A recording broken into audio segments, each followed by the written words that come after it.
जितने भी विद्यार्थी वर्तमान में बिहार बोर्ड से क्लास 10th में स्टडी कर रहे हैं, तो आप सभी छात्र छात्राओं का सेंटअप एग्जाम 2023 आपके मैट्रिक बोर्ड एग्जाम 2024 के लिए आयोजित होने जा रहा है आपके विद्यालय के स्तर पे। तो प्रथम दिन आपका प्रथम पाली में हिंदी अर्थात कि मातृभाषा, जो भी विद्यार्थी हिंदी लिए हैं जिसमें गोधली वर्णिका जैसे पुस्तक आपको पढ़ना पड़ता है, उसका एग्जाम है। तो यहाँ पे देखिए हिंदी का ओरिजिनल क्वेश्चन पेपर है। अभी के इस वीडियो क्लास के माध्यम से मैं पूरा पेपर का सॉल्यूशन आपको दे रहा हूँ, अर्थात कि ऑब्जेक्टिव और सब्जेक्टिव दोनों का सॉल्यूशन। ठीक है, तो आइए देखते हैं हिंदी का किस रूप में सेंटअप एग्जाम का प्रश्न आया है। ओरिजिनल क्वेश्चन पेपर है और पूरा पेपर का सॉल्यूशन हम लोग जानेंगे, मतलब कि ऑब्जेक्टिव प्लस सब्जेक्टिव, अर्थात कि 100 में 100 आप लिख कर आ सकते हैं अगर ये क्लास ध्यान से अंत तक देख लेते हैं। तो ध्यान से समझिएगा। देखिए सेंटअप एग्जाम काफी महत्वपूर्ण एग्जाम होता है, क्योंकि इसका जो ये प्रश्न पत्र आप देख रहे हैं कि मैट्रिक बोर्ड एग्जाम का सेंटअप एग्जाम है 2023, जो मैट्रिक बोर्ड एग्जाम 2024 के लिए आयोजित होने जा रहा है। तो इसका ये जो प्रश्न पत्र है पूरे बिहार के सभी स्कूल में सेम प्रश्न से एग्जाम होगा, अर्थात कि एक ही प्रश्न पत्र, सबका सेट कोड एक सेट किया गया, सब में सब चीज क्वेश्चन नंबर वगैरह सेम ही है, मतलब पूरे बिहार का प्रश्न पत्र सेम है मैट्रिक बोर्ड एग्जाम का सेंटअप परीक्षा का। देखिए इस प्रश्न पत्र के इसलिए हम अध्ययन करें क्योंकि मैट्रिक बोर्ड एग्जाम में भी यहां से खूब प्रश्न टकराते हैं, और दूसरा ये मॉडल पेपर, इसको आप समझ सकते हैं, सेंटअप एग्जाम का आयोजन करके बिहार विद्यालय परीक्षा समिति आपको बताता है कि इसी तरह आपके मैट्रिक का फाइनल बोर्ड एग्जाम का इसी रूप में प्रश्न आएगा।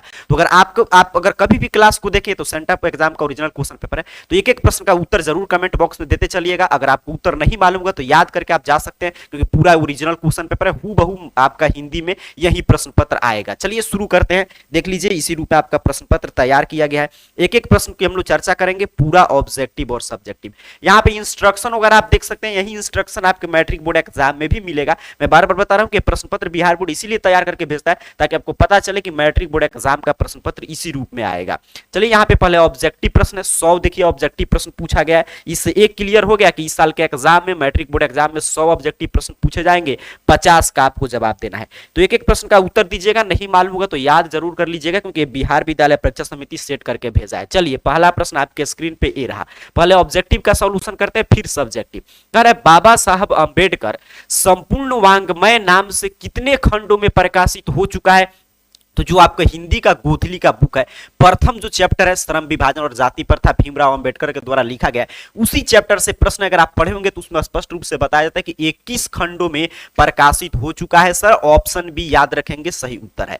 कह रहा है अगला प्रश्न, एनिहिलेशन ऑफ कास्ट किन की रचना है? तो उसी सेम चैप्टर से प्रश्न लिया गया, श्रम विभाजन और जाति प्रथा से। तो एनिहिलेशन ऑफ कास्ट जो है ये अंबेडकर साहब की रचना है। ठीक है, सभी प्रश्न देखिए आपके मैट्रिक बोर्ड एग्जाम 2024 के लिए भी महत्वपूर्ण है, तो याद कर लीजिएगा।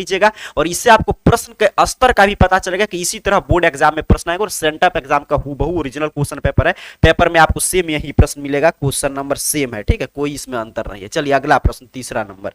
कहा है आपसे कि मैं तो खोखा को इंजीनियर बनाने जा रहा हूं, यह कथन किसका है? तो ये जो है मतलब कि जो 20 का नाथ हम लोग पाठ पढ़ते हैं उसमें सेन साहब का एक कथन है। सेन साहब कहते हैं अपने पुत्र खोखा के बारे में कि मैं तो खोखा को इंजीनियर बनाने जा रहा हूं। तो सर ऑप्शन डी याद रखेंगे।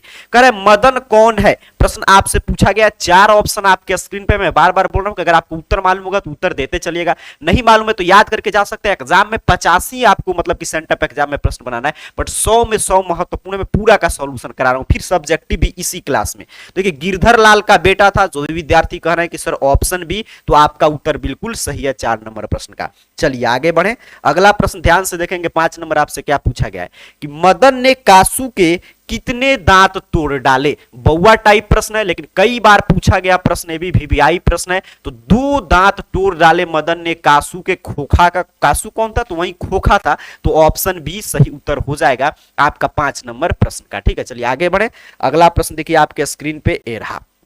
कह रहा है प्रश्न आपसे, मैक्स मूलर के पिता का नाम क्या था? आप जानते हैं मैक्स मूलर जो है भारत से क्या सीखे पाठ लिखे हैं, उनके पिता की नाम क्या था? तो विल्हेमल मूलर था। ठीक है, तो मैक्स मूलर के पिता का नाम क्या था? विल्हेलम मूलर। ऑप्शन सी सही उत्तर हो जाएगा। यहाँ पे सेम चैप्टर से प्रश्न है, शहनामा का रचना काल क्या है? आपके बुक से देखिए, बुक का लाइन बाय लाइन जरूर पढ़ जाइएगा, क्योंकि सेंटअप एग्जाम का प्रश्न पत्र बताता है कि इसी रूप में मैट्रिक बोर्ड एग्जाम में भी इसी लेवल के प्रश्न पूछे जाएंगे। तो इसका सही उत्तर क्या हो जाएगा? 10वीं से 11वीं सदी के आसपास शहनामा का रचना काल का समय माना जाता है। तो 7 का ध्यान से देख लीजिएगा, ऑप्शन डी बिल्कुल सही उत्तर है। चलिए आगे बढ़े। अगला प्रश्न देखेंगे यहाँ पे 8 नंबर। कह रहे आपसे कि श्री हेकल क्या थे? देखिए हरकस क्या थे, श्री हेकल क्या थे, ये प्रश्न हमेशा पूछा जाता रहा है मैट्रिक बोर्ड एग्जाम में, और सेंटअप एग्जाम में भी ये प्रश्न देखिए रिपीट कर गया। तो ये क्या थे, प्राणी वैज्ञानिक थे, ठीक है, ऑप्शन ए सही उत्तर हो जाएगा। कह रहे शेर की खाल में गधा की कहावत सबसे पहले कहां मिलती है, तो ये सबसे पहले कहावत कहां मिलती है, कहां से पूछ रहा है, चैप्टर अगर आप पढ़ोगे तो लाइन बाय लाइन चैप्टर से प्रश्न है। प्लेटो के क्रेटिलस में मिलता है सबसे पहले जानकारी, तो ऑप्शन बी पर दिया गया है, तो सही उत्तर हो जाएगा। चलिए अगला प्रश्न देखिए ध्यान से, 10 नंबर प्रश्न देखिएगा, कितना बार पूछा गया प्रश्न है। यहां पे कह रहा है आपसे कि गवर्नर जनरल वारेन हेस्टिंग्स को वाराणसी के पास कितने सोने के सिक्के का मतलब कि घड़ा मिला था, तो 172 दारिस नामक सोने के सिक्के से भरा घड़ा मिला था, तो ऑप्शन सी सही उत्तर हो जाएगा 10 नंबर प्रश्न का, ठीक है। 11 नंबर प्रश्न कह रहा है अशोक के फूल शीर्षक निबंध किस लेखक की रचना है, तो हजारी प्रसाद द्विवेदी। हजारी प्रसाद द्विवेदी की रचना है अशोक का फूल, तो 11 का ऑप्शन डी याद रखेंगे। सभी प्रश्न का बिल्कुल सही और सटीक उत्तर बता रहा हूं, 100 में 100 याद कर जाइएगा, 50 सेंटअप परीक्षा में बना देना है, और सब प्रश्न आपको याद रहेगा। सभी मैट्रिक बोर्ड एग्जाम में जहां जो भी प्रश्न इससे रिपीट होगा उसका वहां पे आप जवाब दे पाएंगे। ध्यान से देखेंगे तो यहां पे फिलहाल ऑप्शन डी सही उत्तर याद रखेंगे। चलिए अगला प्रश्न देखते हैं कितने विद्यार्थी आंसर दे पाते हैं। यहां पे कह रहा है आपसे कि नाखूनों को बार बार काटते रहना और अलंकृत करते रहना मनुष्य के किस चेतना को निरूपित करता है, तो ये मनुष्य के सौंदर्य बोध और सांस्कृतिक चेतना को निरूपित करता है, नाखूनों को काटना और उसे सजाना, तो ऑप्शन ए सही उत्तर है। सेम चैप्टर का जो शब्दार्थ से भी देखिए प्रश्न आ रहा है, जो पाठ होता है, पाठ के अंत में देखिएगा हिंदी में होता है, संस्कृत में भी दिया रहता है और हिंदी में भी, कि मतलब उसका कठिन शब्द। अच्छा एक और मैं यहाँ पे बता दे रहा हूँ कि जिन भी विद्यार्थियों का संस्कृत वगैरह का भी पेपर है तो उसका भी प्रश्न पत्र कैसे मिलेगा वो भी मैं इसी क्लास में बता दूंगा, ध्यान से अंत तक बने रहेंगे। तो उसी से ये प्रश्न है, अनुवर्तिता शब्द का अर्थ क्या होता है, पीछे पीछे चलना, ठीक है, देख लीजिएगा अनुवर्तिता शब्द का अर्थ क्या होता है, पीछे पीछे चलना। चलिए आगे बढ़ते हैं, अगला प्रश्न देखेंगे। कह रहा है आपसे कि लेखक गुणाकर मूले का जन्म किस जिला में हुआ था, तो महाराष्ट्र के अमरावती जिला में लेखक गुणाकर मूले का जन्म हुआ था, तो ऑप्शन सी 14 नंबर प्रश्न का बिल्कुल सही उत्तर है। 15 नंबर प्रश्न, बहादुर की उम्र क्या थी, ऑप्शन है तो यहाँ पे 12 से 13 वर्ष। ये सब प्रश्न देखिए सेंटअप एग्जाम में जो है ना हर एक चैप्टर से ऊपर से प्रश्न पूछ लिया है, ताकि जो अंदर का प्रश्न है वो बचा कर रख रहा है मैट्रिक बोर्ड एग्जाम 2024 के लिए, ठीक है। तो यहाँ पे ऑप्शन डी, ध्यान से देखते चलेंगे और इस पे थोड़ा भी आपको संदेह नहीं करना है। ऐसे जो भी विद्यार्थी इस चैनल को सब्सक्राइब कर रखे हैं, आप जानते हैं आपका जो भी एग्जाम पीछे होते आ रहा है, जो हम प्रश्न बताते हैं वही आता है, तो सेंटअप एग्जाम का तो बिल्कुल ओरिजिनल क्वेश्चन पेपर है। कर आपसे कि निम्नलिखित में रामविलास शर्मा की रचना इसमें से कौन है, तो भारत की भाषा समस्या रामविलास शर्मा की रचना है, ऑप्शन ए पे दिया गया, तो 16 का ऑप्शन ए बिल्कुल सही उत्तर है। 17 नंबर प्रश्न, 1997 में दयावती मोदी कवि शिखर सम्मेलन किसे प्राप्त हुआ था, तो दयावती मोदी कवि शिखर सम्मान जो मिला था वो विनोद कुमार शुक्ल को मिला था, बिल्कुल सही, ऑप्शन बी सही उत्तर हो जाएगा आपके 17 नंबर प्रश्न का।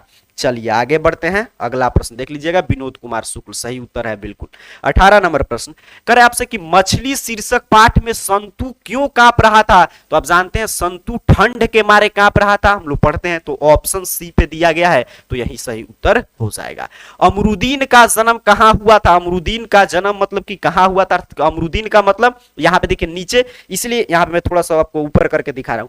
प्रश्न को सॉल्व करते समय आपको थोड़ा सा माइंड को एक्टिव रहना चाहिए, ठीक है। जैसे हम लोग मान लो जी कमरुद्दीन पढ़ते हैं, यहाँ पे अमरुद्दीन दिया, लेकिन उसके नीचे वाला प्रश्न देखिए अमरुद्दीन का मतलब क्या कहना चाहता है, बिस्मिल्लाह खां, तो ये क्लियर हो जाएगा। तो इसलिए प्रश्न पे थोड़ा सा मतलब कि ध्यान से देखना चाहिए ऊपर नीचे, क्योंकि रिलेटेड प्रश्न रहता है। देखिए किस तरह चैप्टर बाई चैप्टर प्रश्न पूछा है सेंटअप परीक्षा में। अमरुद्दीन का जन्म कहां हुआ था, तो डुमरांव में, कहां पे दिया गया है, ऑप्शन डी पे सही उत्तर हो जाएगा। अगला प्रश्न कर बिस्मिल्लाह खां अर्थात कि अमरुद्दीन को रियाज करने कहां जाना पड़ता था, तो पुराने बालाजी के मंदिर में। काफी आसान ऐसे प्रश्न सेट किया गया, आसानी से आप देख लीजिए, 50 प्रश्न तो आसानी से आप बना लेंगे। ऑप्शन ए 20 का बिल्कुल सही उत्तर है, ठीक है। चलिए आगे बढ़े, सबका ऑप्शन ए आ रहा है, आगे बढ़ते हैं। 21 नंबर प्रश्न कर आपसे कि महात्मा गांधी की शादी किस वर्ष हुई, तो महात्मा गांधी की शादी कस्तूरबा गांधी से 1883 ईस्वी में होता है सर, तो ऑप्शन बी याद रखेंगे, बिल्कुल सही उत्तर है आपके 21 नंबर प्रश्न का। 22 नंबर प्रश्न कर आध्यात्मिक शिक्षा से मेरा मतलब हृदय की शिक्षा से है, यह कथन किसका है, गांधी जी का है, महात्मा गांधी, ऑप्शन सी पे दिया गया है, सही उत्तर हो जाएगा। मैं पूरा आपको सही उत्तर करा दे रहा हूं आंसर की वीडियो, इसलिए हम लोग जल्दी जल्दी बढ़ रहे हैं। और यहाँ पे आगे मैं अभी सब्जेक्टिव भी आपको बताऊंगा और संस्कृत वगैरह का पेपर कैसे आप देखेंगे। महात्मा गांधी ने अंग्रेजों के विरुद्ध अहिंसा का प्रथम बार प्रयोग कहां किया था? तो महात्मा गांधी जब दक्षिण अफ्रीका जाते हैं वहीं पे अहिंसा का प्रथम बार प्रयोग अंग्रेजों के विरुद्ध करते हैं, तो दक्षिण अफ्रीका, ऑप्शन डी सही उत्तर हो जाएगा। सबसे उदात्त और बढ़िया शिक्षा क्या है? तो गांधी जी बताते हैं कि अहिंसा, 21 पार्ट से प्रश्न चल रहा है, शिक्षा और संस्कृति जो पाठ है महात्मा गांधी का उसी से प्रश्न है। तो गांधी जी आप उस अगर चैप्टर को पढ़े होंगे तो आपको मालूम होगा कि अहिंसक प्रतिरोध को गांधी जी सबसे उदात्त और बढ़िया शिक्षा मानते हैं। तो अहिंसक प्रतिरोध ऑप्शन ए पे दिया गया है, तो यही सही उत्तर हो जाएगा। ठीक है, आगे बढ़ते हैं, यहां पे देखेंगे ध्यान से 25 नंबर। करें नायब शब्द का अर्थ क्या होता है? तो नायाब है, नायब नहीं, देखिए क्या है, नायाब। तो नायाब का मतलब क्या है? नायाब तोहफा, अर्थात कि अद्भुत, मतलब जो एक अलग ही उसका महत्व, नायाब का मतलब। तो नायाब का क्या हो जाएगा? अद्भुत। यहां पे दिया गया है ऑप्शन डी पे, तो यही सही उत्तर है। करें ड और द कौन सा व्यंजन है? अब देखिए यहां पे ध्यान से देखेंगे, हम लोग जनरली व्यंजन वर्ण में ज्यादा डीप में नहीं जाते, स्वर वर्ण तो हम लोग पढ़ लेते, लेकिन व्यंजन वर्ण में स्पर्श, अंतस्थ, उष्म, ये सब पढ़कर हम लोग छोड़ देते हैं। तो ये सेंट्रल एग्जाम का प्रश्न पत्र बताता है कि मैट्रिक बोर्ड एग्जाम का प्रश्न इसी रूप में आएगा। तो देखिए कितना मतलब कि अंदर से व्यंजन के भेद से प्रश्न पूछा गया है, तो इसलिए ध्यान से थोड़ा सा और आपको डीप में पढ़ने की सलाह हो सकता है। तो ड और यहाँ पे ढ है, ड और ढ है, यहाँ पे द के जैसा दिखाई दे रहा है। ये कौन सा व्यंजन है? तो द्विगुण व्यंजन में आता है, तो ऑप्शन ए 26 नंबर प्रश्न का बिल्कुल सही उत्तर हो जाएगा। चलिए आगे बढ़ते हैं, 27 नंबर प्रश्न। करें वे स्वर जिनकी उत्पत्ति दूसरे स्वर से नहीं होती है उनको क्या कहते हैं? मतलब जिनका जैसे अ हो गया, छोटा ई हो गया, जिसमें किसी भी स्वर मतलब जिनका एक बार में उच्चारण हो जाए, जिसमें दो स्वर नहीं हो, तो उसे हम बोलते हैं हर्ष स्वर, आप जानते हैं। तो ऑप्शन बी सही उत्तर हो जाएगा। चलिए द का उच्चारण स्थान आप लोग बताएंगे, कितना आसान प्रश्न पूछा गया है। द का उच्चारण स्थान क्या होगा आपसे पूछ रहा है, तो त थ द, देखिए सब का क्या आता है, मतलब जो भी त वर्ग है सब में दांत में जीभ टकरा है, तो दंत हो जाएगा, ऑप्शन सी। 50 प्रश्न से अपने को मतलब रखना है, ये कोशिश कीजिए कि इसमें से 50 प्रश्न अगर आप अभी बना ले रहे हैं तो समझिए आपकी तैयारी अच्छा है। ठीक है, क्योंकि 50 ही प्रश्न एग्जाम में भी बनाना है। चलिए आगे बढ़ते हैं, अगला प्रश्न कह रहा है आपसे कि कौन सा चिन्ह लगाने का अर्थ है कि व्यंजन में स्वर वर्ण का बिल्कुल अभाव है? मतलब इसमें से कौन सा चिन्ह लगा होगा, तो ये बताता है कि इस व्यंजन वर्ण में कोई स्वर ही नहीं है, तो उसे हलंत का चिन्ह हम लोग बोलते हैं। जैसे मान लीजिए त है, त का ही उदाहरण ले, यहां पे देखिए, चाहे क का लीजिए, क है, तो इसका इसमें हलंत नहीं लगा है, मतलब इसका मतलब क्या है कि इसमें स्वर है। जैसे ही स्वर हटेगा वैसे यहाँ पे देखिए हलंत आ गया, तो ये हलंत जो साइन है ये बताता है कि इसमें कोई भी स्वर वर्ण नहीं है, स्वर वर्ण का अभाव हो गया, तो ऑप्शन डी सही उत्तर हो जाएगा।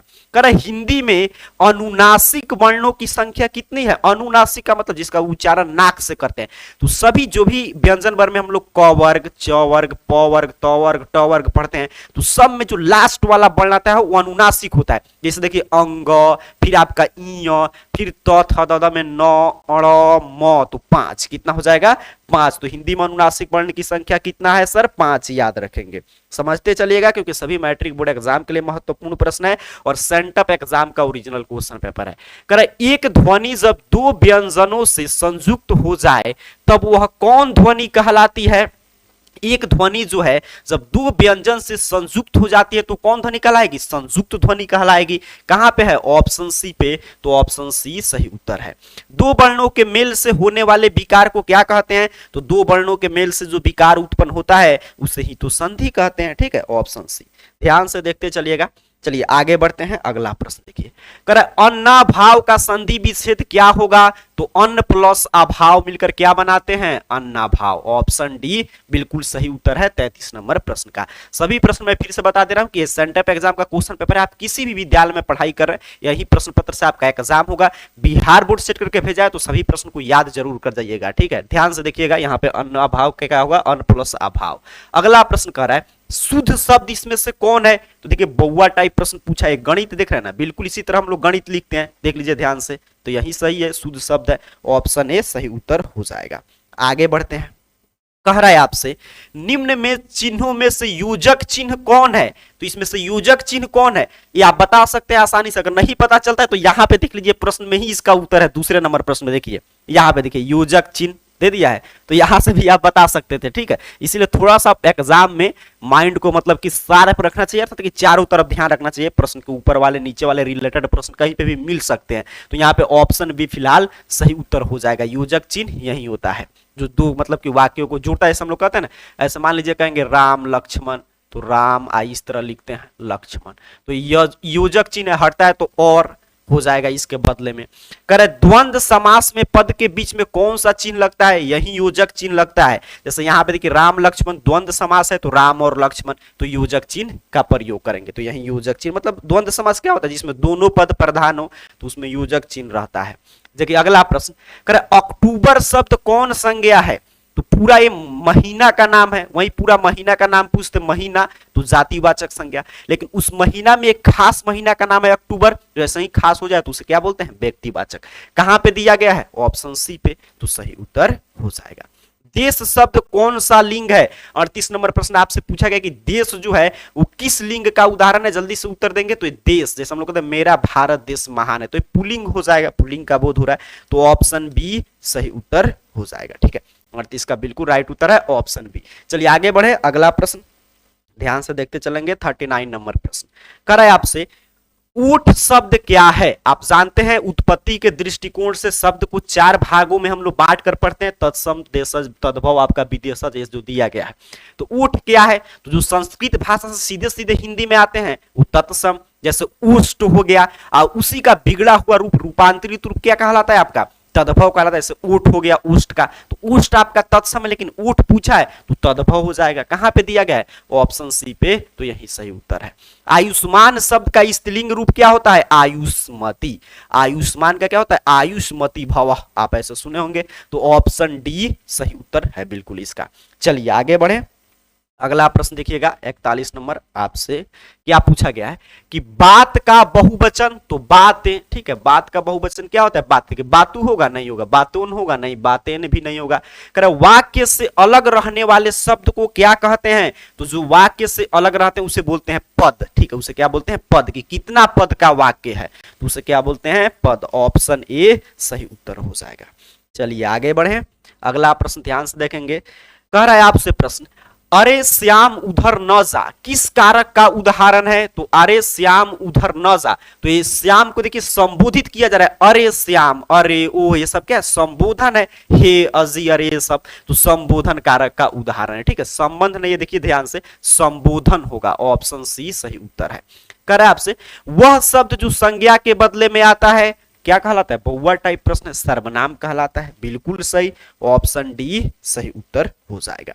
चलिए आगे बढ़ते हैं, अगला प्रश्न देखिए 45 नंबर, कर आपसे कि आप भला तो जग भला किस क्रिया का उदाहरण है। ये सेंटअप एग्जाम का प्रश्न है, 45 नंबर पे यही प्रश्न मिलेगा, तो वहां पे भी यही लिखा गया है किस क्रिया का उदाहरण है, बट यहाँ पे थोड़ा सा मेरे हिसाब से होना चाहिए किस सर्वनाम का उदाहरण है, ठीक है, क्योंकि सभी सर्वनाम का भेद दे रहा है, निजवाचक सर्वनाम निश्चयवाचक क्रिया। कभी आप ऐसा पढ़े नहीं पढ़े होंगे, तो खैर होता है, इसीलिए तो बिहार बोर्ड बोलता है कि आप 50 प्रश्न कोई भी छोड़ सकते हैं। तो ये किस सर्वनाम का उदाहरण है, निजवाचक सर्वनाम, ऑप्शन है। चलिए करे, मैं घड़ा भरता हूं किस क्रिया का उदाहरण है, देखिए आप भला तो जग भला, आप जग निजता का बोध हो रहा है तो इसलिए निजवाचक हो गया। मैं घड़ा भरता हूं किस क्रिया का उदाहरण है, तो मैं घड़ा भरता हूं, क्रिया दो प्रकार के हम लोग पढ़ते हैं, सकर्मक अकर्मक। सकर्मक में क्या होता है कि जो क्रिया कर्म के साथ है, जैसे मैं भरता हूं तो उसमें क्या भरता हूं, तो कर्म हो गया घड़ा, तो ये कौन सा क्रिया का उदाहरण है, सकर्मक। कहां पे दिया गया है, बी पे, तो ऑप्शन बी सही उत्तर है। चलिए आगे बढ़े, अगला प्रश्न देख लीजिएगा। कह रहे आपसे कि वह गाता है किस काल का उदाहरण है सर, तो वह गाता है संदिग्ध वर्तमान काल, ऑप्शन सी सही उत्तर हो जाएगा। वह गाता है वर्तमान काल का उदाहरण है। सामान्यतः शब्द कितने प्रकार के होते हैं, देखिए इस पे थोड़ा सा आप मतलब इसको छोड़ भी सकते हैं क्योंकि आपको 50 बनाना है, क्योंकि पूछ रहा है किसके आधार पे हम लोग पढ़ते हैं, जाति के आधार पे 5 जातिवाचक व्यक्तिवाचक शब्द, फिर उत्पत्ति के दृष्टिकोण से, अर्थ के दृष्टिकोण से, इस तरह हम लोग पढ़ते हैं तमाम शब्द के भेद। लेकिन कह रहा है कि सामान्यतः जनरली तो मेरे हिसाब से 2 होना चाहिए, एक सार्थक एक निरर्थक। कि मान लीजिए शब्द को 2 भाग में सामान्यतः बांट सकते हैं, एक का अर्थ निकले एक का अर्थ नहीं निकले, तो मैं 2 के साथ जा रहा हूं, ऐसे आप अपने हिसाब से देखकर इसको छोड़ भी सकते हैं, ठीक है, ऑप्शन डी सही उत्तर हो जाएगा। चलिए आगे बढ़ते हैं अगला प्रश्न, क्योंकि आपको 50 ही बनाना है। करेक्ट, किसी भाषा के मूल शब्द को क्या कहते हैं? तो किसी भी भाषा का जो शब्द लिया जाता है सीधे सीधे उसे बोलते हैं हम लोग देसी भाषा का शब्द है, मतलब देशज शब्द है। ठीक है, ये उत्पत्ति के दृष्टिकोण से शब्द आप जानते हैं 4 प्रकार के होते हैं। तत्सम उसी समय से हम लोग पढ़ रहे हैं जो संस्कृत से आए हों। तद्भव इसी का बिगड़ा हुआ रूप, रूपांतरित रूप, परिवर्तित रूप। देशज देसी भाषा का शब्द, यही जो पूछा है। विदेशज विदेशी भाषा का शब्द। तो ऑप्शन बी सही उत्तर हो जाएगा। कह रहा है आपसे वह शब्दांश जो किसी शब्द के अंत में जोड़ा जाए सर, तो शब्द के जो अंत में जुड़ता है वो क्या कहलाता है? प्रत्यय। और जो शब्द के पहले जुड़ता है वो उपसर्ग। तो ये क्या हो जाएगा आपका? प्रत्यय। ऑप्शन बी सही उत्तर है। 50 में बता दिया, एग्जाम में आपको 50 ही बनाना है, बट मैं पूरा 100 में 100 करा रहा हूं क्योंकि मैं बार बार बोल रहा हूं बिहार बोर्ड सेट करके भेजा है, तो मैट्रिक बोर्ड एग्जाम के लिए भी महत्वपूर्ण प्रश्न है। आगे मैं सब्जेक्टिव भी कराऊंगा और आगे मैं आपको बताऊंगा कि संस्कृत वगैरह का भी कैसे पूरा ऑब्जेक्टिव सब्जेक्टिव आप देख सकते हैं। करे किसके बिना प्राणी की मुक्ति नहीं मिलती? तो राम नाम के बिना, गुरु ज्ञान के बिना प्राणी को मुक्ति नहीं मिलती। सर कहां पे दिया गया है? Option C is the right answer. कर सेवैया एवं छंद में सिद्ध कवि कौन थे? रसखान। काफी ऐसे मेरे हिसाब से तो जो भी विद्यार्थी मैं जो हमेशा बताता हूं कि बुक 2-3 बार आपको गोधली वर्णिका पढ़ जाना है। अगर आप पढ़ गए होंगे तो आसानी से 50 से अधिक प्रश्न का आप जवाब दे पाएंगे। आप 50 बना लिए, समझिए आप 100 में 100 बना लिए, क्योंकि 50 ही बनाना है। तो इसका आपका 51 का मैंने क्या बताया? ऑप्शन सी बिल्कुल सही उत्तर है। 52 का मैंने बताया ऑप्शन डी। ठीक है, चलिए आगे बढ़ते हैं। अगला प्रश्न देखिएगा। अरे कवि घनानंद किस भाषा के कवि हैं? देखिए कितना आसान प्रश्न है, ब्रज भाषा के। ऑप्शन ए सही उत्तर हो जाएगा। कवि रसखान की रचना क्या है? सुजान रसखान। क्या है? सुजान रसखान। चलिए आगे बढ़े। अगला प्रश्न देखिए, रिपीट काफी कर रहा है क्वेश्चन बैंक से प्रश्न इस पे, ये मुझे अभी तक ये पता चल रहा है। जैसे हम लोग आगे बढ़ेंगे और कुछ देखते हैं क्या है सभी विषय का। कर अक्षर ज्ञान शीर्षक कविता किस मनोविज्ञान पर आधारित है? बाल मनोविज्ञान पर। बउआ टाइप प्रश्न। चलिए आगे बढ़े। अगला प्रश्न, अक्षर ज्ञान किस पर आधारित है? अनामिका का जो अक्षर ज्ञान है आपका बाल मनोविज्ञान पे। अगला प्रश्न कह रहा है चिंतित भ्रिकुटी क्षितिज तिम्रांकित नमित नयन नभ बाष्पाच्छादित यह पंक्ति किस शीर्षक पर कविता की है? मतलब जो ये पंक्ति आप देख रहे हैं किस कविता में पढ़े हैं आप? तो भारत माता कविता में पढ़े, सुमित्रा नंदन पंत जी की जो रचना है। ऑप्शन डी सही उत्तर हो जाएगा। ठीक है, आगे बढ़ते हैं। अगला प्रश्न देखिएगा, 57 नंबर प्रश्न। कर कवि प्रेमघन के अनुसार कौन सी विद्या पढ़कर लोगों की बुद्धि विदेशी हो गई है? तो विदेशी विद्या पढ़कर लोगों की बुद्धि विदेशी हो गई है। ऑप्शन ए सही उत्तर हो जाएगा। करे वियोग में सच्चा प्रेमी जो वेदना सहता है उसके चित्त में जो विभिन्न तरंगे उठती है उनका चित्रण किस कवि ने किया है? देखिए बुक से सीधे सीधे प्रश्न पूछा जा रहा है, किस कवि ने किया है? घनानंद कवि ने सर। ऑप्शन बी याद रखेंगे। चलिए आगे बढ़े। अगला प्रश्न देख लीजिएगा। कह रहा है आपसे कि संप्रदाय मुक्त कृष्ण भक्त कवि निम्न में से कौन है? संप्रदाय मुक्त कृष्ण भक्त कवि कौन है? आपसे 59 नंबर पे पूछा गया, तो रसखान। याद रखेंगे सर, ऑप्शन सी। कह रहा है कवि रसखान के किस ग्रंथ से यह संकेत मिलता है कि ये दिल्ली के पठान राजवंश में उत्पन्न हुए थे? प्रेम वाटिका से सर ये संकेत मिलता है। तो ऑप्शन डी सही उत्तर हो जाएगा। देखिए कितना आसान आसान लेवल के बुक जरूर पढ़ जाइएगा अभी भी समय, अगर हिंदी में अच्छा स्कोर करना है तो। चलिए आगे बढ़ते हैं। कह रहा है गुरु नानक के पिता का नाम क्या था?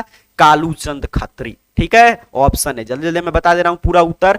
रहीरास किस कवि की रचना है? रहीरास ये सभी किसकी रचना है? आपका गुरु नानक की। ठीक है, कहां पे? ऑप्शन बी पे। तो ऑप्शन बी सही उत्तर हो जाएगा। ध्यान से देख लेंगे, इसका ऑप्शन है, याद कर लीजिए। मैं तो कहूंगा याद कर लीजिए, क्योंकि सेंटर एग्जाम का भी प्रश्न पत्र ओरिजिनल और आपके मैट्रिक बोर्ड एग्जाम के लिए भी आपका मतलब कि ये संभावित प्रश्न है, क्योंकि बिहार बोर्ड सेट करके भेजा है खुद। चलिए आगे बढ़ते हैं। करे घनानंद कैसे कवि हैं? तो घनानंद जो है प्रेम के पीर कवि हैं। तो ऑप्शन सी 63 नंबर प्रश्न का बिल्कुल राइट आंसर है।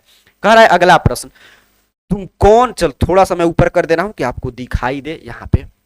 चलिए 64 नंबर प्रश्न। कह रहे तुम कौन धो बाटी पढ़े हो कहीं मन लेहू पै देहू छटाक नहीं? यह पंक्ति किस कविता में पढ़ते हैं हम लोग? तो अति सुधो स्नेह कोमारग है। ऑप्शन डी सही उत्तर हो जाएगा आपके 64 नंबर प्रश्न का। चलिए 65 नंबर प्रश्न, रसिक समाज की स्थापना किसने की? कई बार पूछा गया प्रश्न, सेंटअप एग्जाम में फिर से रिपीट कर गया। बद्री नारायण चौधरी प्रेमघन ने। आगे बढ़ते हैं। अगला प्रश्न का जवाब आप लोग देंगे जल्दी से। 66 नंबर प्रश्न, ये भी प्रश्न कई बार, इसलिए मैं बोल रहा हूं सभी प्रश्न इसमें महत्वपूर्ण प्रश्न इस सेट के अगर रिपीटेड प्रश्न है। करा 66 नंबर प्रश्न आपसे, ग्राम्या किनकी रचना है? सुमित्रानंदन पंत की। ऑप्शन बी सही उत्तर है।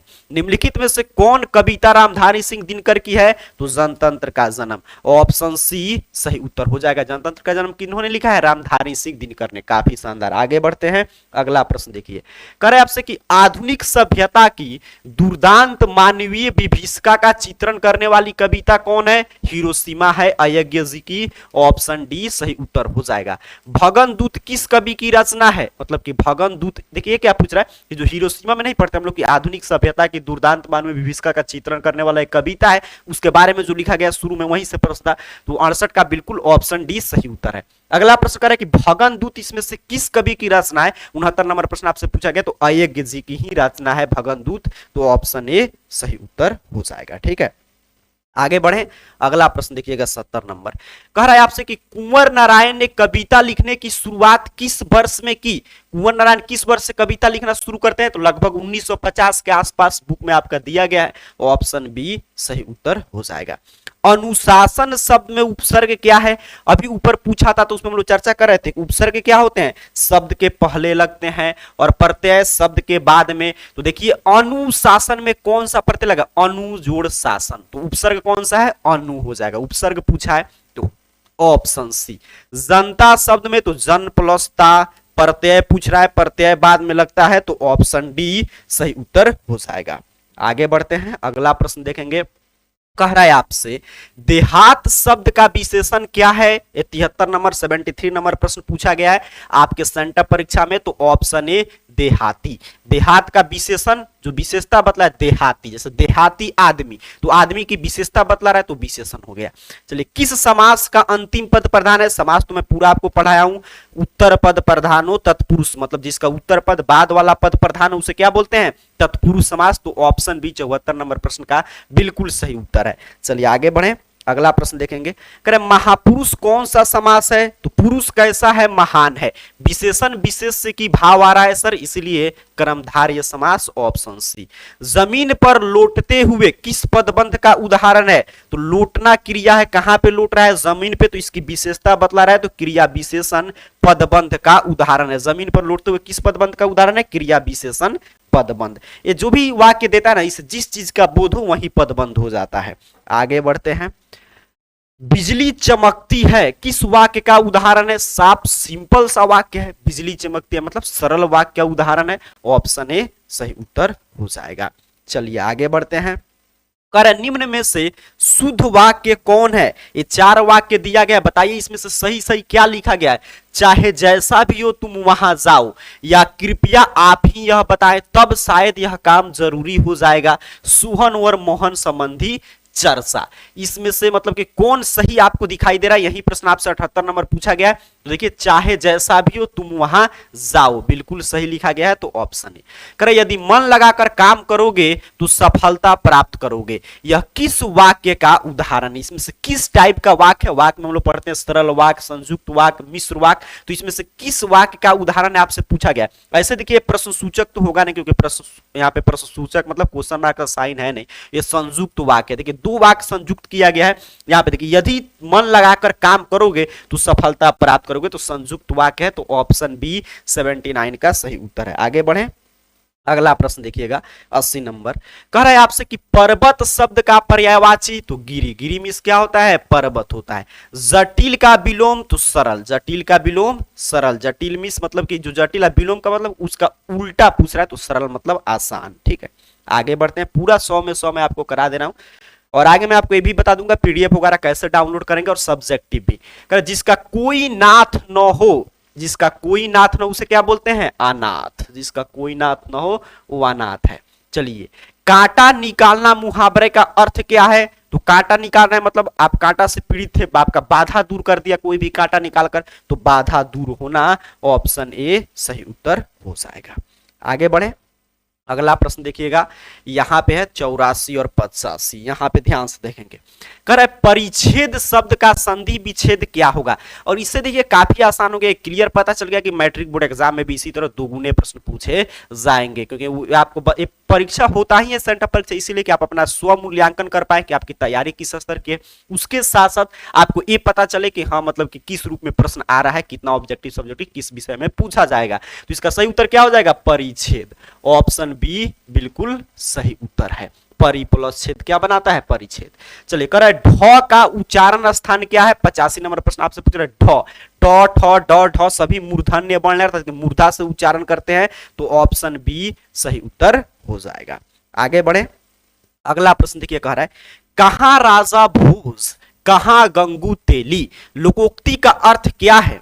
मतलब कह रहा है कि कहां राजा भोज कहां गंगू तेली, लोग कहते हैं मतलब कि असमान व्यक्ति से तुलना कर रहे हैं, ठीक है, अर्थात कि उच्च और साधारण व्यक्ति की आप तुलना मतलब कैसे हो सकता है, नहीं हो सकता। नहीं, लोग कहते हैं कहां राजा भोज कहां गंगू तेली, मतलब एक उच्च लेवल का व्यक्ति है राजा लेवल का और कहां एक गंगू तेली है, तो उसकी तुलना कैसे हो सकती है, नहीं हो सकता है। तो इसलिए इसका सही उत्तर ऑप्शन सी। सुख देने वालों के लिए एक शब्द सुखद, सुख देने वालों को क्या बोलते हैं, सुखद है, मतलब जो सुख देने वाला है। आगे बढ़ते हैं, करे स्वामी शब्द का विलोम क्या होगा, सेवक होगा सर, बउआ टाइप प्रश्न। इसी तरह आसान आसान प्रश्न आपको एग्जाम में भी खोज कर 50 बना लेना है, ठीक है। ये तो मतलब कि सेंटर एग्जाम में बात नहीं कर रहा हूं, सेंटर एग्जाम में तो हूबहू यही है, जितना मर्जी उतना बनाइए, बट फाइनल बोर्ड एग्जाम में। चलिए दिगंबर शब्द कौन सा समास है, तो दिगंबर मतलब जिसका कोई अन्य पद इसमें प्रधान हो जा रहा है, तो ऑप्शन बी बहुब्रीहि समास है, ठीक है। तो 89 का ऑप्शन बी बिल्कुल राइट आंसर है। चलिए आगे बढ़ते हैं, अगला प्रश्न देखिए फिर क्या कह रहा है, कर्ण शब्द क्या है। कर्ण जो है क्या है, कौन सा शब्द है आपसे पूछा जा रहा है। तो ये देखिए मैं अब उस समय से हम लोग चर्चा कर रहे हैं कि संस्कृत जो सीधे सीधे शब्द आते हैं हिंदी में उसे तत्सम बोलते हैं, तो कर्ण का मतलब कि तद्भव क्या होगा, कान हो जाएगा। कर्ण क्या है, तो संस्कृत वाला शब्द है, तो इसका सही उत्तर क्या हो जाएगा, तत्सम, ऑप्शन सी। अब देखिए यहाँ पे सेकंड हिंदी जो है पतला सा वर्णिका, उसमें काफी शानदार शानदार कहानी है। वहीं से प्रश्न है, भौरी ने लड़के के जन्मदिन पर सीता के लिए क्या भेजा था, रसमलाई भेजा था, ऑप्शन डी सही उत्तर हो जाएगा। अगला प्रश्न कह रहा है लेखक सुजाता का वास्तविक नाम क्या था, एस रंगराजन। लेखक सुजाता का वास्तविक नाम क्या था, एस रंगराजन था, तो 92 का ऑप्शन है बिल्कुल 92 का सही उत्तर है। चलिए आगे बढ़ते हैं, अगला प्रश्न यहीं पे देख लीजिए, करे सांवर दैया किस कहानी के कहानीकार हैं। मतलब इसमें से कौन सा कहानी जो है सांवर दैया के द्वारा लिखा गया, आपसे ये प्रश्न पूछा जा रहा है। आप जानते हैं सेकंड हिंदी में जितने भी मतलब की कहानी है सब किस दूसरे भाषा से अनुवादित किया गया है, वहीं से प्रश्न है। तो 93 का सही उत्तर बताने का प्रयास करेंगे सभी विद्यार्थी। तो सही उत्तर हो जाएगा ऑप्शन बी, धरती कब तक घूमेगी, ठीक है। चलिए आगे बढ़ते हैं, इसमें सीता है जिसका मुख्य मतलब कि पात्र सीता। चलिए आगे बढ़ते हैं, अगला प्रश्न, मंगमा मैं जरा तकलीफ में हूं थोड़ा सा कर्ज दोगी, यह किसने कहा था, वही जो गांव का लंपट और जुआरी व्यक्ति था रंगप्पा ने, तो ऑप्शन सी सही उत्तर हो जाएगा। लक्ष्मी का घर कहां है, देवी नदी के बांध के नीचे है सर, ऑप्शन डी याद रखेंगे। आगे बढ़े, अगला प्रश्न देखिएगा ध्यान से, करे काला पानी शीर्षक उपन्यास किनकी रचना है। 96 नंबर प्रश्न पूछा गया, काला पानी जो उपन्यास है किनकी रचना है, ईश्वर पटेलीकर जी की है, बिल्कुल सही। मां शीर्षक कहानी में किसने मजिस्ट्रेट का ऑर्डर लिया, तो मां जी के पुत्र ने, कहां पे है, ऑप्शन बी पे, तो यही सही उत्तर हो जाएगा। आगे बढ़ते हैं, ध्यान से जल्दी जल्दी देख लेते हैं, फिर सब्जेक्टिव भी अभी आपको बताना है। करे दौड़ो रे दौड़ो मेरी मंगू को मार डाला रे, यह कहकर किसने चीख मारना शुरू की, तो मां जी ने, ऑप्शन सी सही उत्तर हो जाएगा। धरती कब तक घूमेगी शीर्षक कहानी में 3 बेटों की मां कौन है, सीता है, ऑप्शन डी सही उत्तर हो जाएगा। ध्यान से देख लीजिएगा एक बार। चलिए आगे बढ़ते हैं, अगला प्रश्न अंतिम 100 नंबर, कह रहा है आपसे कि लेखक सुजाता का जन्म किस वर्ष हुआ था, तो 1935 में ना, बिल्कुल सही, ऑप्शन ए सही उत्तर हो जाएगा आपके 100 नंबर प्रश्न का। तो पूरा मैं 100 में 100 का सही उत्तर करा दिया, ऑब्जेक्टिव 50 बना लीजिएगा। आइए मैं बता दे रहा हूं कि सब्जेक्टिव प्रश्न जो है वो कैसे, क्योंकि सब्जेक्टिव भी आप बनाएंगे तभी आपका 50 सब्जेक्टिव मिलकर 100 होगा। किस रूप में आया और उसका सही उत्तर क्या होगा, आइए उसको भी समझते हैं। यहाँ पे देख लीजिए ध्यान से, सब्जेक्टिव का उत्तर मैं आपके लिए इसी रूप में तैयार किया हूँ, हिंदी का है। यहाँ पे ध्यान से देखेंगे क्या क्या पूछा गया, कैसे आपको उत्तर लिख कर आना है। ये 50 मार्क्स का ये है, 50 मार्क्स का आपका ऑब्जेक्टिव था। तो यहाँ पे देखिए पहला प्रश्न पूछा है सब्जेक्टिव में, गद्यांश दिया है 2, कह रहा है कि एक गद्यांश मतलब जो अ पर है उसका क पर या ख पर दोनों में से किसी एक को पढ़कर और सभी प्रश्न का उत्तर दीजिए। 2-2 अंक का है। तो पहला का जो क नंबर गद्यांश था उसमें 5 प्रश्न था। देखिए 1 2 3 4 5, यहाँ पे पांचों का उत्तर आपके लिए तैयार कर दिया गया। आप चाहे तो यहाँ से स्क्रीनशॉट भी लेकर लिख सकते हैं, या मैं आगे अभी आपको पीडीएफ दे दूंगा, कैसे आप पीडीएफ डाउनलोड करेंगे वो भी मैं सिखा दूंगा। अभी ध्यान से समझेंगे क्या क्या प्रश्न पूछा गया, कैसे उत्तर लिखना है। फिर दूसरा में उसी तरह पूछा गया था, 2 गद्यांश दिया गया था क ख, कहा था एक का उत्तर लिखिए, 5 प्रश्न था, 10-10 अंक का है। तो उसका भी यहाँ पे उत्तर मैं आपके लिए देखिए 5 प्रश्न का उत्तर होगा। देख लीजिए क का पहला, दूसरा, तीसरा, चौथा, पांचवा, आपका पूरा उत्तर कंप्लीट हुआ। यहाँ पे तीसरे नंबर प्रश्न पे लेख पूछा गया है, 5 बिंदु दिया गया था। पहले पे ही था कि समय की भूमिका पर लेख लिखिए, तो समय का भूमिका पर यहाँ पे लेख तैयार कर दिया गया, आप देख कर लिख सकते हैं। चलिए अगला प्रश्न पूछा था कि एक मतलब कि आपको पत्र लिखना था, आवेदन पत्र आपके विद्यालय के प्रधानाचार्य के पास, जिसमें आपके विद्यालय के पुस्तकालय में भीमराव अंबेडकर पर लिखित कुछ पुस्तक है उसको लेने के लिए, तो वो पत्र यहाँ पे तैयार कर दिया गया है। फिर यहाँ पे 5 प्रश्न, जैसे मैट्रिक बोर्ड एग्जाम में प्रश्न इसी रूप में पूछा जाएगा। बुक से प्रश्न था 10, उसमें से 5 प्रश्न का उत्तर देना था 20 से 30 शब्द में। तो यहाँ पे देखिए 1 2, मैं लगातार ही उत्तर लिख दिया हूं, 3 4 5, आप कोई भी 5 प्रश्न का उत्तर लिख सकते हैं। अंतिम प्रश्न आप जानते हैं हर साल पूछता है, एक व्याख्या करना टाइप प्रश्न रहता है 6ठा नंबर पे। एक आपके बुक से मतलब कि एक गद्य खंड से और एक पद खंड से प्रश्न आता है। तो यहाँ पे जो गद्य खंड पद खंड से सॉरी कविता वाले खंड से जो प्रश्न था उसका यहाँ पे पूरा व्याख्या कर दिया गया। तो इस तरह आपका 50 में 50 ये सब्जेक्टिव कंप्लीट हुआ और ऑब्जेक्टिव मैंने पूरा आपको करा दिया। यहाँ पे देख लीजिए। चलिए मैं बता दे रहा हूँ कि कैसे दोनों पीडीएफ ऑब्जेक्टिव और सब्जेक्टिव का आप डाउनलोड करेंगे। सीख लीजिएगा, आपका जो भी एग्जाम होगा ना, भले मैं यहाँ पे वीडियो अपलोड कर पाऊं या नहीं, लेकिन ये जो मैं तरीका बता रहा हूँ, यहाँ से आप जो भी एग्जाम देने जाएंगे, हिंदी, संस्कृत, आपका नॉन हिंदी, उर्दू या जो भी विषय का परीक्षा होगा, मैथ, इंग्लिश, साइंस, यहाँ से आकर जरूर एग्जाम से पहले वाला लाइन पे देख लीजिएगा। ये जो मैं तरीका बता रहा हूँ यहाँ पे आपको अपडेट मिलेगा ऑब्जेक्टिव सब्जेक्टिव का उत्तर देखने के लिए। आपको क्या करना है, अपने मोबाइल फोन का कोई भी ब्राउजर ओपन कीजिए, गूगल सर्च बॉक्स में आइए और इस चैनल का नाम स्पेलिंग सही से लिखकर टाइप करके सर्च कीजिएगा। इस तरह AR कैरियर पॉइंट आपके सामने देखिए सर्च रिजल्ट आएगा और सबसे ऊपर arcareerpoint.com ऑफिशियल वेबसाइट शो होगा। सिंपल सा आपको इस वेबसाइट पे क्लिक कर देना, जैसे मैंने आपके सामने क्लिक किया। यहाँ पे आप क्लिक करेंगे, ध्यान से देख लीजिएगा, इस चैनल का ऑफिशियल वेबसाइट पे आपको पहुंचना है। arcareerpoint.com ऑफिशियल वेबसाइट आपके सामने ओपन होगा।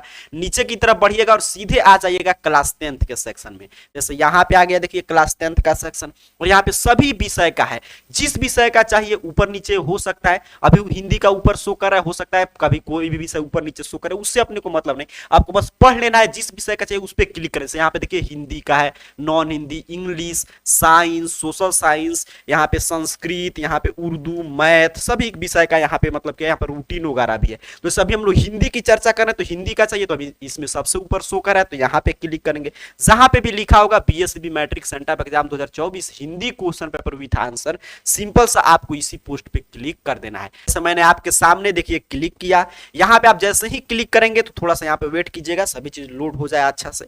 और यहाँ पे देख लीजिए हिंदी यहाँ पे लिखा हुआ आना चाहिए, यहाँ पे देख लीजिए हिंदी का यहाँ पे है, इससे आपको पता चल जाएगा। नीचे की तरफ बढ़ेंगे तो पूरा यहाँ पे एग्जाम के बारे में जानकारी, हिंदी का एग्जाम कब है, यहाँ पे देखिए पूरा 100 में 100 का जो मैं सही उत्तर बता रहा था यहाँ पे अपडेट हो चुका है। कोई 50 यहाँ से देखकर आप बना सकते हैं। फिर सब्जेक्टिव का उत्तर, तो सब्जेक्टिव का पीडीएफ डाउनलोड करना है, तो यहाँ पे देखिए सब्जेक्टिव क्वेश्चन आंसर पीडीएफ है, यहाँ पे क्लिक हियर लिखा गया है। सिंपल सा आपको इस क्लिक हियर पे क्लिक करना है, आपके सामने पीडीएफ डाउनलोड हो जाएगा। ठीक है, और यहीं पे नीचे की तरफ बढ़ेंगे तो यहाँ से देख देख कर भी लिख सकते हैं। यहाँ से आप चाहे देख देख कर लिखना तो देख देख कर भी लिख सकते हैं। मैं तो कहूंगा पीडीएफ डाउनलोड करके जरूर ये सभी पूरा तैयार कर लीजिएगा, क्योंकि ये आपके मैट्रिक बोर्ड एग्जाम के लिए भी महत्वपूर्ण है। तो सब्जेक्टिव क्वेश्चन आंसर पीडीएफ यहाँ पे जो क्लिक हियर बना है, इस पे क्लिक करके आप डाउनलोड कर लीजिएगा। ठीक है, उसी तरह अगर आपका नॉन हिंदी होगा, संस्कृत, सभी का यहाँ पे अपडेट हो जाएगा। तो यहाँ से अगर एग्जाम से पहले आप जिस विषय का चाहिए तो यहाँ से आप देख सकते हैं। तो इस तरह पूरा हिंदी का मैं 100 में 100 का सही उत्तर आपको बता दिया। बाकी जानकारी यहाँ से आकर पढ़ लीजिए, पीडीएफ वगैरह क्वेश्चन पेपर वगैरह डाउनलोड कर लीजिए arcareerpoint.com वेबसाइट से।